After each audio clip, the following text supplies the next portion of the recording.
Assalamualaikum, good morning everyone. I hope you guys are doing very well today and you're ready to kickstart your week with me, Maha Mukhtim, only on Well This Morning.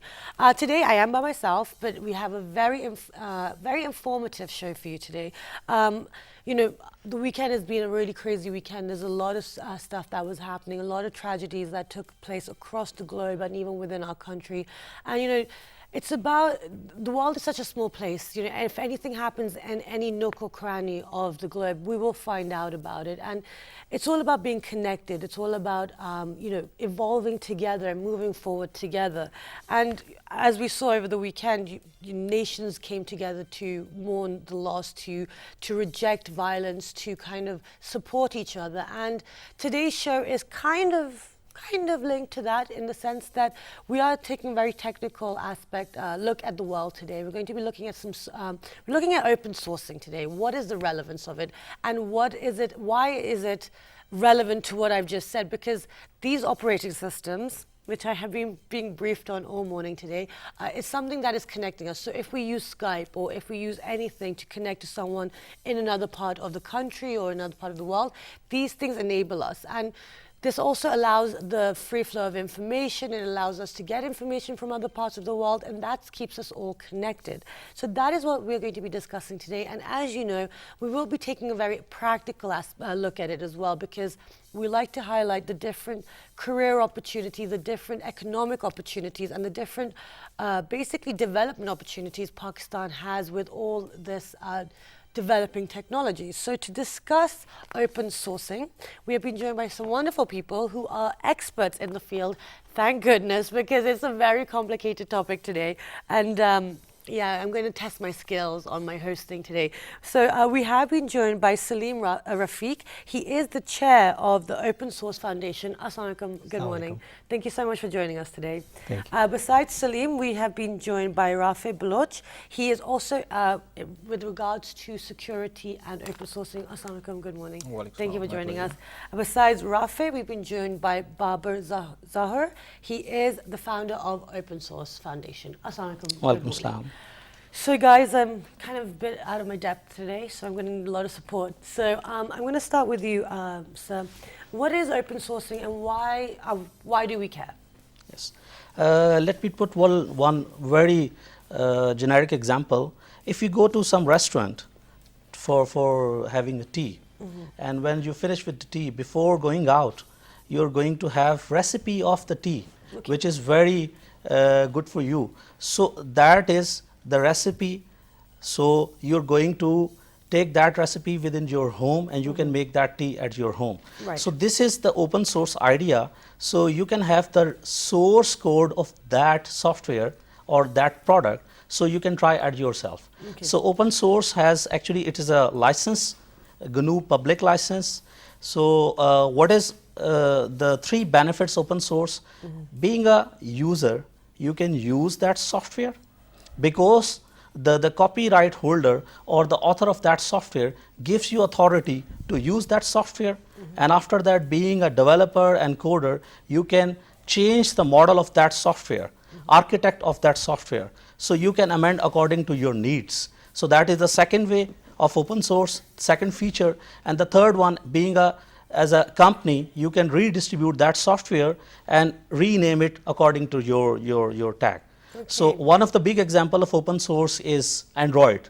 So you can see that so many companies in the world who are manufacturing the hardware, they are using the same piece of software within their hardware. Yeah, that's true. That's why I prefer Androids, because then you're not limited to anything. Okay, Yes. wonderful. Yes. Oh, so it is relevant. I've got it on my lap right now. Great. Okay, so now, so that is open source, and Yes. that's what it's. So it's relevant to us because it's in our everyday life. Yes. Now, okay, so now going forward from the more economical aspect of it all, I'll move on to you, Salim Saab. What are the benefits of open sourcing in regards to our country and Pakistan? Okay, I'll take a step back and before I get into open source. The whole world is going digital, and we are getting connected. You started with connection. Everyone is getting connected. So it's not digitization only; it's getting connected. Right. So everyone is getting connected, and very near future we'll see even our TV, our appliances talking to each other, giving us information, sending you information on your mobile. So the connectivity will increase. This means that we'll have to depend on technology much more, right? And to get into technology, we need to get softwares and hardwares. When we get open source, we get free license software. So the cost is very reduced quite a bit. Right. The license is free as opposed to a licensed software or a paid license software. So it has a major impact on us. Secondly, when you have a source, as Babar just mentioned, that you can enhance the source code of that product, that creates an environment of creativity. So as opposed to a proprietary software, open software is open, and anyone like the students or developers, they can change it, get creative, and make new products out of it. Okay. So it allows creativity as well. So if you look at this, in one estimate in Pakistan, we spent over $1 billion in licensed software. Right. So if we get these open source softwares, which we can find the compatibility of it, compatible products, like Office software, there's compatible open databases, there are open software available. Yes. You can save, if not $1 billion, at least half that. That's a major savings. Absolutely. So we can make products for business purposes. We can make savings in terms of savings on the license. Okay. So for economically, it's very good for Pakistan. It's good, and it's not very complicated in a way, because everything is open. It's like you buy a product, they give you the design, they give you the internals of it, that how it's structured, how it's designed, so you know all the ins and out. Okay. And open, it's not only software, hardware is also open. So like the processors, they're very cheap processors now being made. Like a processor, Raspberry Pi, it's a product. For $35 you can get a computer which is as good as any other. Okay, wonderful. And I will move on to you, Rafi, because I have a lot of information on you, and you've done a lot of work in regards to this, which has been recognized internationally as well. I do have all of that, guys, so we will move on to you and the security aspect. But before we move on to that, so we're all connected. It's all about creativity. But for the people creating the software, is this something that they should be looking into, or should they be looking into licensing? Is that well, that's where this open source foundation comes in Pakistan especially. We created this to make it, to bring awareness to the general public, as well as to people who, especially the university students. Most of our activities has been with the universities, so that they can teach them open is also an alternative compared to the other softwares. So in terms of awareness, that's one of our main objectives. The second thing is we are doing a lot of trainings. It's any student who's learning how to develop software, it's no different for them to know open versus any other. Okay. I mean, it's not a different technology. I mean, if the tools they're using may be used in other environments as well, in closed environments as well. So open is just that they need to be aware that there's whole community in the world which is available. I mean, there are people developing product, and you can use them. They allow you to use your product. For example, a database. I mean, if I buy a database of a brand name, I'll pay maybe $100,000. Here, I can get it free, and I just need to have an environment of support to maintain it. Okay, excellent. That is starting to make a lot of sense now. Now, okay, I'm going to move on to you, Rafi, because you've done a lot of work. A lot of your research has been featured in BBC, Wall Street Journal, Forbes, the list goes on. And then also you've been mentioned in the top 15 ethical hackers and top 5 ethical hackers by different bodies and organizations. Yes. So tell us, how does open sourcing and hacking and all these things fall into it? How are they all hand in hand? Well, when we talk about open source, we talk about Linux mostly from a hacker's perspective. Linux. Yeah, Linux. Yeah, okay. Linux is an open source operating system.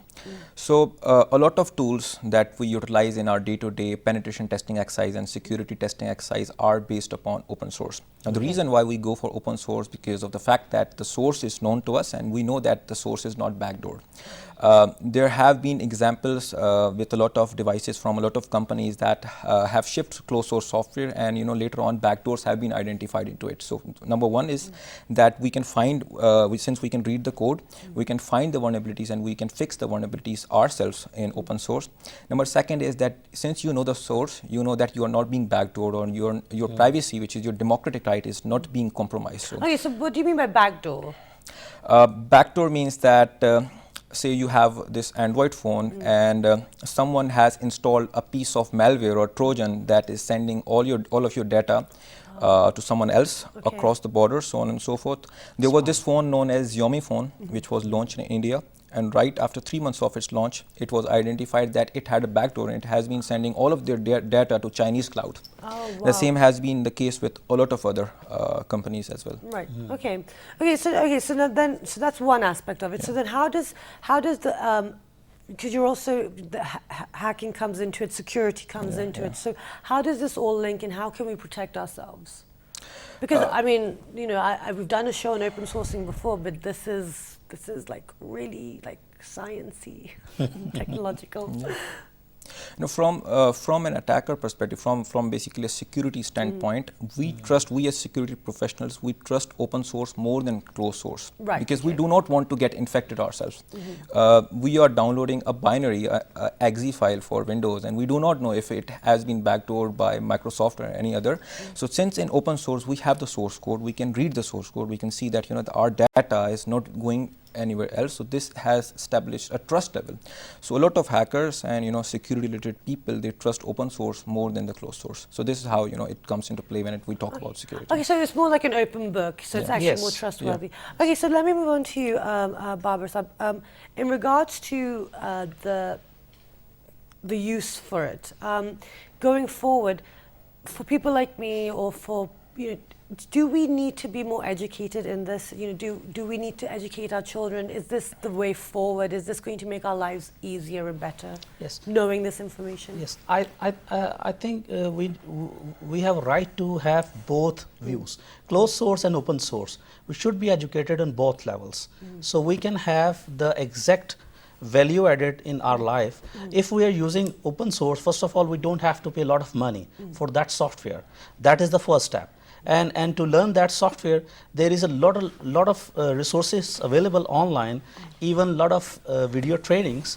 I made myself Urdu trainings for Linux operating system since I started in 2008. Okay. So that is one of the resource. But right now there are a lot of people who are doing the same stuff. Okay. So being a normal person or a non-technical person, yes, you should know both of the technologies. Yeah. So you can choose by yourself Okay. what is better for me. Okay, absolutely wonderful. And on that note, we're going to go for a short break, and when you come back, we're going to discuss more about open sourcing, and we're going to talk about, from the security point of view, about ethical hacking and how you can actually make money from all of this as well. So do stay tuned. Legal stuff. Yes, and lots of other stuff. Stay tuned.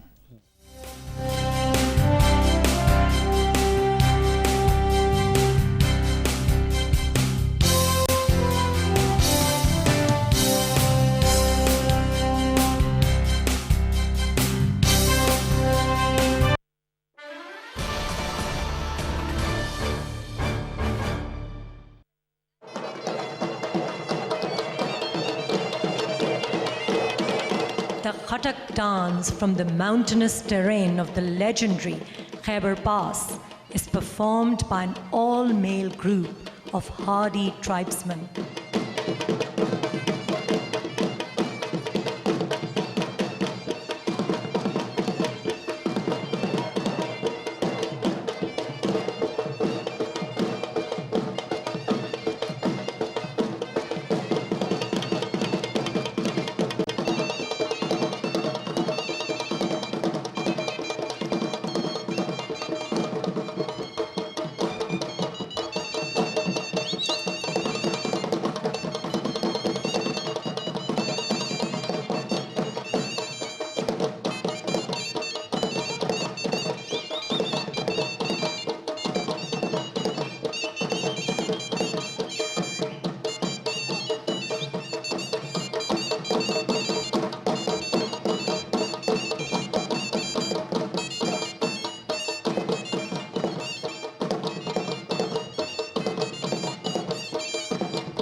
Welcome back, everyone. And before the break, we were discussing open sourcing and the relevance within our lives. And actually, there's a real relevance.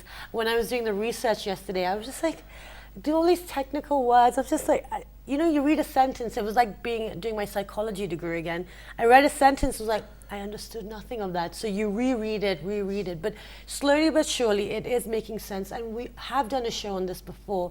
So we've covered what is open sourcing, why is it relevant in our day-to-day lives. It is something that is connecting us to people all across the world. It's it's giving us our operating systems. Like you can use Skype and you can use other things, and I can't name all of them. But so it's about connecting everyone, and also economically, business-wise, security-wise, national security-wise, how is it all relevant? So it starts from the bottom and it goes all the way up to the top. So now, we've discussed what it is, we've discussed certain cyber aspects of it, but Rafi, I want to move more onto the cybersecurity, because that's one thing. We're all connected, we're all on the internet, everyone has a Facebook, everyone has, PayPal, everyone has accounts online. Yes. How does open sourcing, or how does ethical hacking and all of that, how do they come together and how do they affect us? I think I have already answered about the fact that half of the fact that a lot of tools that we use in our day-to-day basis for penetration testing purposes are mostly based upon open source. Yes. Right. Due to the fact that they do not have any sort of backdoors, we have a higher trust level. And apart from that, the tools are free as well, contrary to the commercial tools, which cost like a couple of $1,000s. So that is the reason why I think open source is. Okay, now and then in regards to the whole, so now we touched upon the hacking and ethical hacking. So ethical hacking in regards to cybersecurity, how do they come hand in hand? How is that all linked into this? From a cyber security perspective, I think cybersecurity is a national threat, right? Cyber, due to the fact that terrorists have this capability, have now developed cyber capabilities. Nuclear weapons have rendered conventional wars as almost obsolete and almost useless due to the fact that they result in utter annihilation and they result in mass destruction. Therefore, this has created a space for proxy wars and cyber warfare. So cyber war, planning our nation, planning ourselves for combating against different attacks should be our priority, and it should be government's priority. Apart from that, the terrorists, and foreign intelligence agencies are using the internet. They are controlling our internet. They are using the internet in order to launch digital insurgencies, in order to conduct surveillance-related stuff. So we need to prepare our nation for it, and for that purpose, what I've proposed the government is to establish a cybersecurity unit, which would be based upon three different things. We would start by detecting what the threats are. We would place our honeypots and sensors all across the Pakistan. We would detect the threats. We would analyze the threats, and we would respond to the threats. So cybersecurity is need of today and it's need of tomorrow, and this is how it's all linked in. Okay. And from a government perspective, from a law enforcement perspective, I think open source is better, because when we are dealing with national security, we cannot rely upon closed source software, right? They can be backdoored by other nations in order to compromise your national assets. Yep, and I actually understood that, because I was going to say, if you use a closed source, there'll be backdoors. So yeah, I'm learning today. Excellent. Yes, fantastic. Great, yeah, thank you guys. Okay, so now, so that's the security aspect of it all. So now I'm going to bring you, sir, into the conversation in regards to how is it being, we've seen, Rafi said, the different, practical, security-wise uses of open sourcing. Now in the rest of the world, how is open sourcing being used? I was reading one quote from one of the journal, and in that quote they said, publicly or consumer is saving about $60 billion every year by using open source. Okay. So that is for consumer perspective.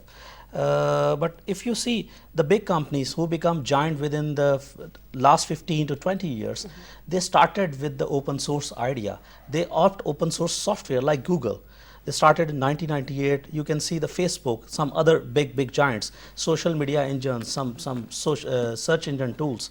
They've started with the open source tools. They use that tools to build their own empire, and after that they started selling the software services. That is one thing. Let me give you a small example how we can be more innovative using open source. You know, entrepreneurship is. Oh, is you took away my next question. That was my next question. What are the innovation possibilities with open Yes. sourcing? you see, open source has already built some software. There is a already built software like ERP system, but we need to have that ERP system according to our needs Right. as a Pakistan. So the required changes which are required to use that software, we can have some company, local Pakistani company or a group of Pakistani students or professionals, they start customizing that software according to our needs, and they'll sell in within the Pakistan. Okay, That so- is the first thing. So we're not doing that in Pakistan, are we? Actually, we are not doing what is actually required to do. Right. So the requirement is so big, but we are doing very small. Okay. I think few companies, but it should be more purported in Pakistan, so they have more and more entrepreneurship opportunities. So open source is one of the important thing. And one more thing, if one person who is not very much technical, but really want to understand and get into innovation, so they can do Me. small reverse engineering. Yes. Using reading that software, reading that software's manual or open source technologies, that the piece of software and hardware. So it can make that person more innovative to make changes within that system. Okay. So that is one of the idea. Okay, wonderful. So that is really interesting. Okay, now so now we covered ethical hacking, cybersecurity, possibilities, and it is very great for all the businessmen out there, because obviously you're saving so much money which you would be spending in technology, which they were probably doing, you know, almost a couple of decades ago. Okay, now I want to move back because I'm quite fascinated with this hacking and ethical hacking. Because there are also ways to make money out of this as well. Yes. But before we move on to how one can make money out of it, let me ask you, Rafi, what is the difference between, well, one's legal, one's illegal, but apart from that, why is one called ethical hacking and the other just called hacking? Well, the primary difference between hacking and ethical hacking is the integrity part. A hammer can be used to build something, and hammer can be used to destroy something, and it all comes down to the personal integrity. So we as ethical hackers and the hackers guys, we do the same stuff.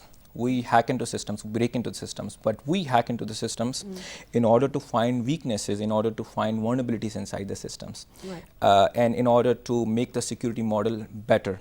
Whereas hackers and malicious guys, cyber criminals, they hack into system in order for, like, there are multiple there can be financial gain, there can be a lot of other motives for hacking into a system, but mostly they are all what we call for malicious purposes. So we as ethical hackers and hackers, we do the same stuff. We find vulnerabilities, but however we do it for the better cause than they do it for malicious purpose, in order to infect someone or like steal credit card data, turn on someone's webcam, record a video, and then publish it on internet, so on and so forth. So list How goes many on and people goes. can actually do that? It's really scary that you can control There someone's computer. are a lot of people that can do that. There are a lot of people, but the problem is that our media does not highlight these things nowadays. Okay, If you can contact someone from FIA Cybercrime and R3C, they will let you know dozens of cases, similar cases really, that have okay. happened. Right. That's actually okay. That's really, it's really scary. Actually, that's really scary. Okay, now I will have a demo for you next time. oh God, yeah. Well, I don't have any computers in my house. It's yeah, fine. hacking into a web camera. You can. Okay, so can people hack into people's phones? Yeah, it's very easy. The applications that you install in your phone ask for permission. They ask for microphone permission. They ask for, like, that day I was one fine day I was installing this Torch application. Yes. It was asking permissions for my contacts, it was asking permissions for my microphone. Now, why the hell does a torch application need access to my Switch phone? on the torch. So you Yeah. can say to the switch it on. Yeah. Creative. So technology is already being used for Okay. surveillance purposes, and that is the reason why we are trying to Okay, move towards. that's open another source. question that I had, the mistakes that we make in Yeah, regards yeah. to our privacy, because I have, acquired a new phone and I'm trying to figure it out. And I'm trying to download, because I didn't do the backup thing properly or something, I don't know what's going on. But basically, every time I'm downloading an app, it says, can we have access to this? Yeah, Can we have yeah, access to yeah, this? If you say no to anything, it doesn't download the app. Doesn't work. Yep. So now, what do we do?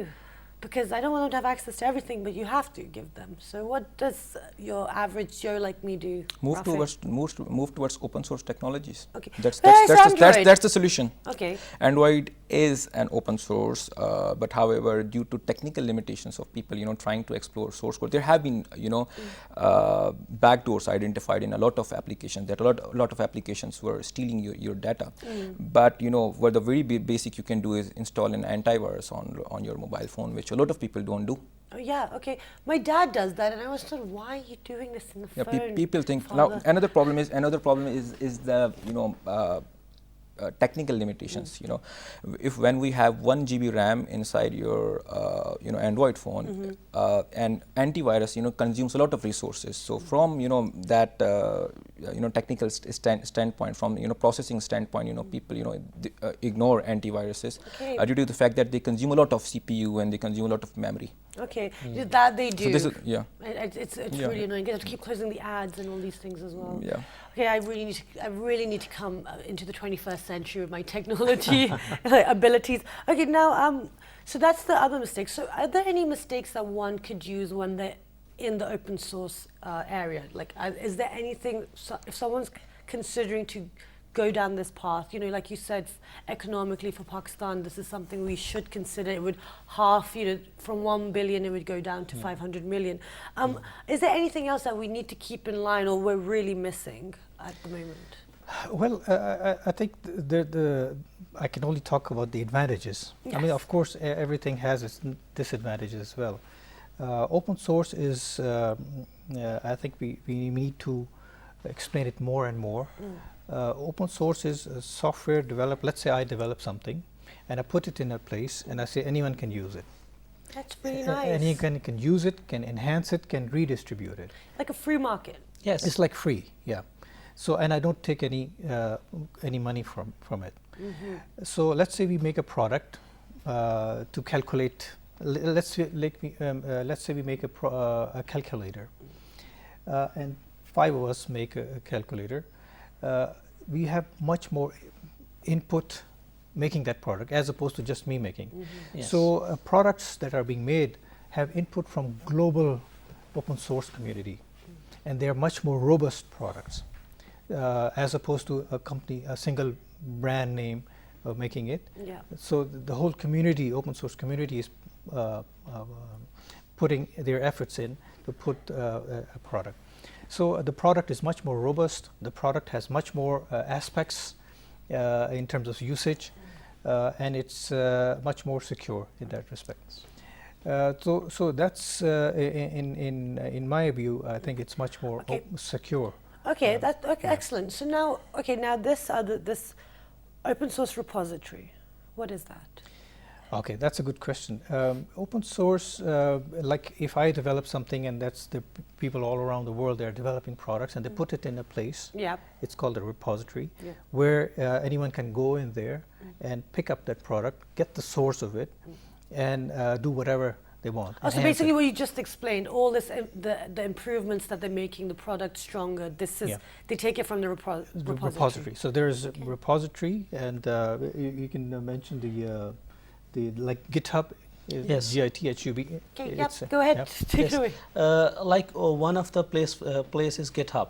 That is very famous within the coders and developers in the world. So what they do, they get the source code of required software put some efforts to make it more robust according to their needs and put it again over there. Okay. So that is one thing, but that is for developers. But for normal people who really want to use some software, so there are some other repositories available, like you're using some Linux distribution. So that distribution also has some repository over there. So we can download required software, just putting some command or clicking on some application, you can download that one. Okay, now all of this is great, and it's really, I've learned a lot about open sourcing today. I really feel like I'm slowly understanding it. But, you know, all of this open, free movement, usage, codings, everything like that, how does one actually make money from any of this? Because everything's yeah. free? Yeah, well, yeah, I think that's really need to be understood. Yeah. Yes. Because the model is you make something, you enhance it, it's still free, and when you distribute it, it's also free. But the support, when you people say, okay, I got this product, okay, Salim, I got your product, I need some support, and now I had some problem with it, or I need to enhance it.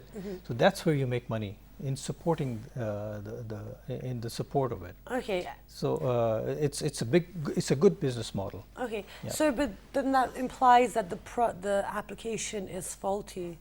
No, No, because it feels like I made the product, then now Not and now all necessarily. the support is going to Yeah, come. not necessarily faulty. Maybe I want another function on it. Okay. Yeah, I need a tool to- Customization. Yeah, you know, every You might need organization. customization. Okay.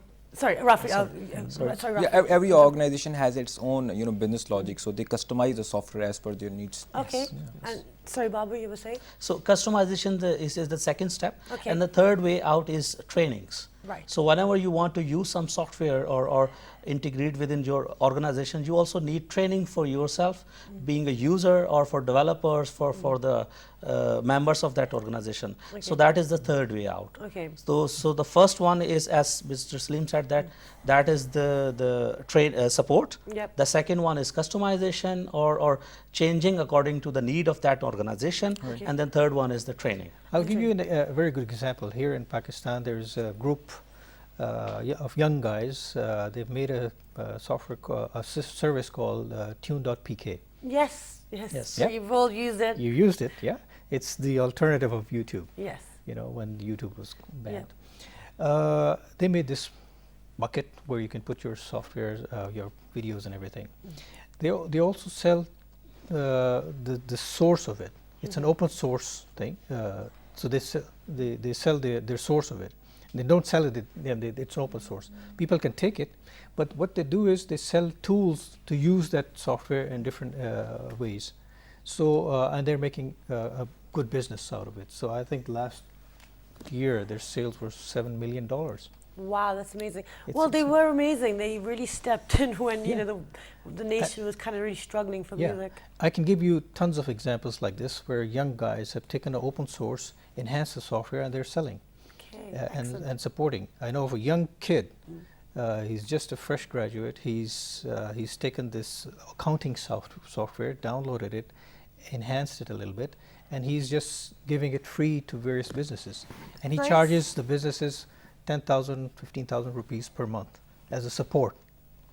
Excellent. So he has sold it to, I think, over 300 companies. So you can Very calculate Yes. the young I kid really, making- really made some mistakes growing up. Like I said, I was not focused enough on technology. Okay, because we are running out of time, and I do want to make sure that we've given every information. I mean, I asked all the questions I needed to in order to try and make this as, you know, kind of comprehensible as possible. But is there anything else you'd like to add, Babar? Yes, we have started Open Source Foundation in Pakistan because we really want to make people aware what is open source. The first step is.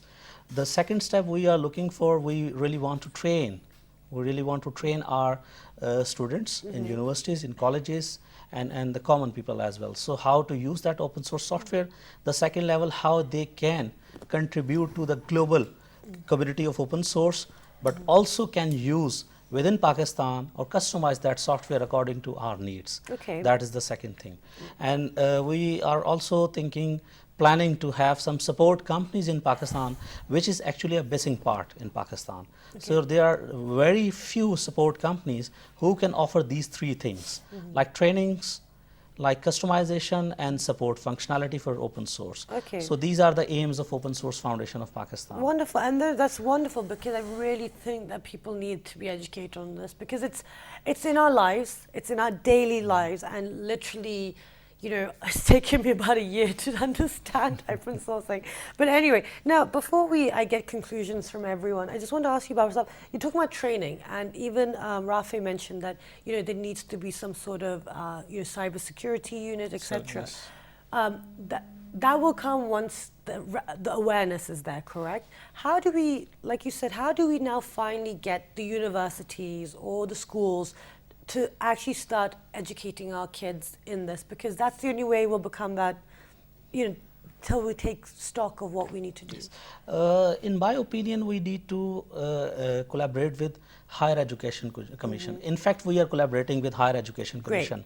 They gave us chance and gave us, you can say, sponsorship for making awareness in Pakistan. We did 2 national conferences in higher education, Islamabad.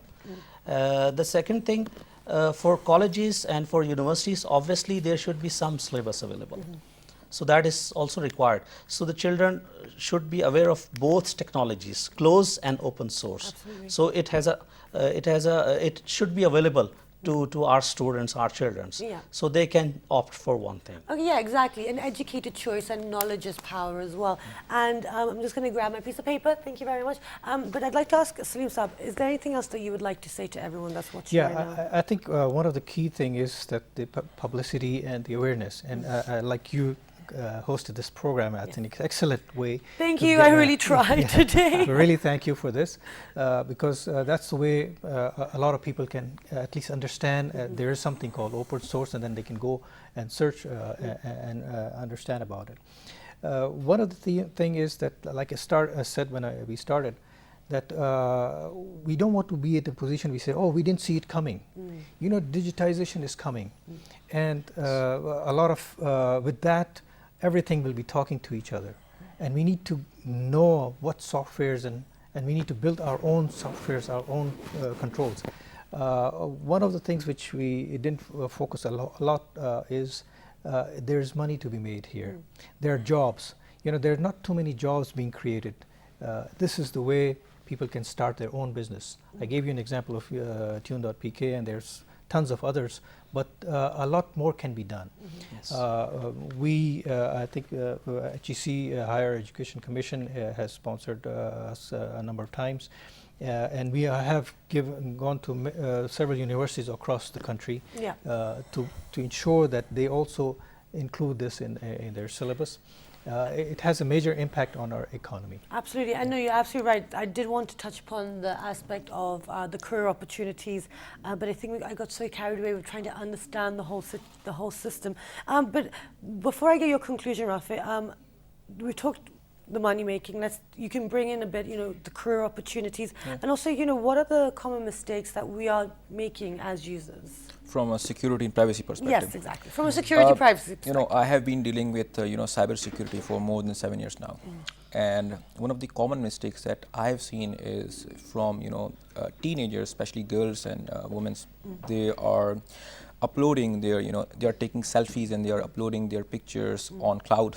They are on cloud on Facebook or on the web.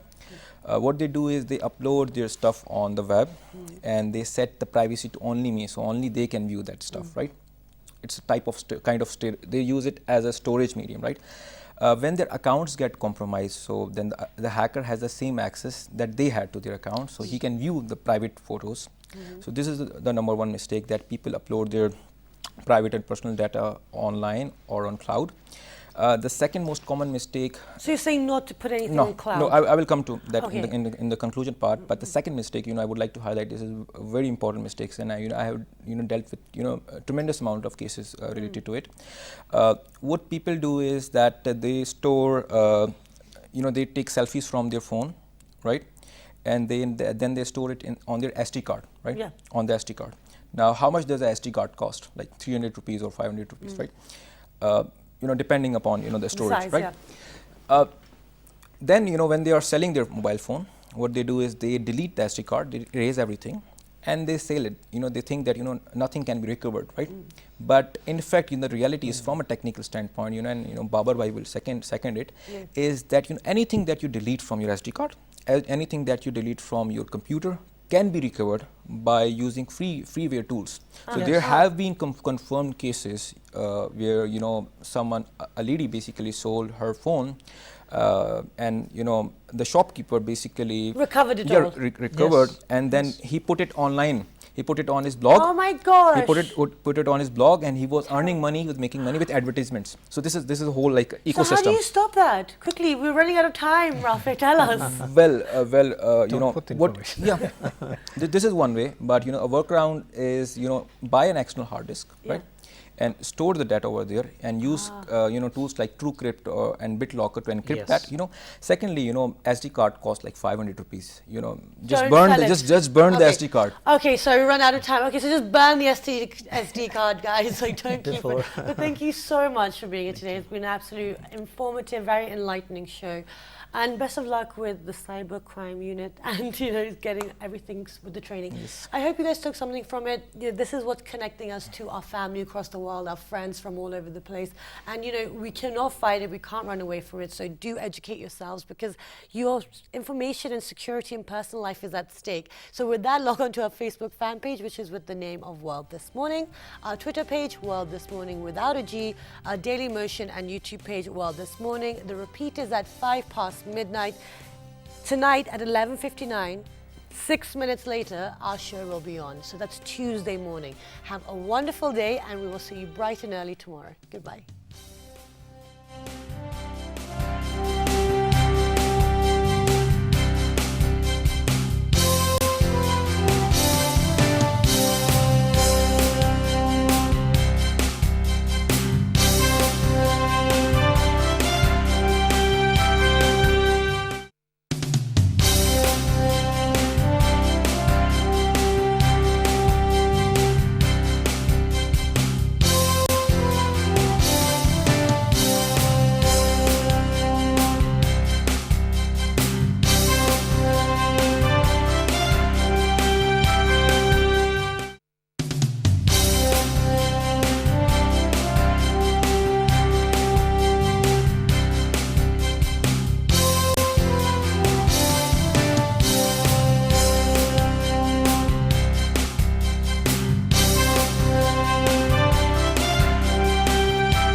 who we are interacting with, what we order and what is delivered, and we need to be more vigilant with this latest advent of social media. Thank you so much for joining me today on Perspective.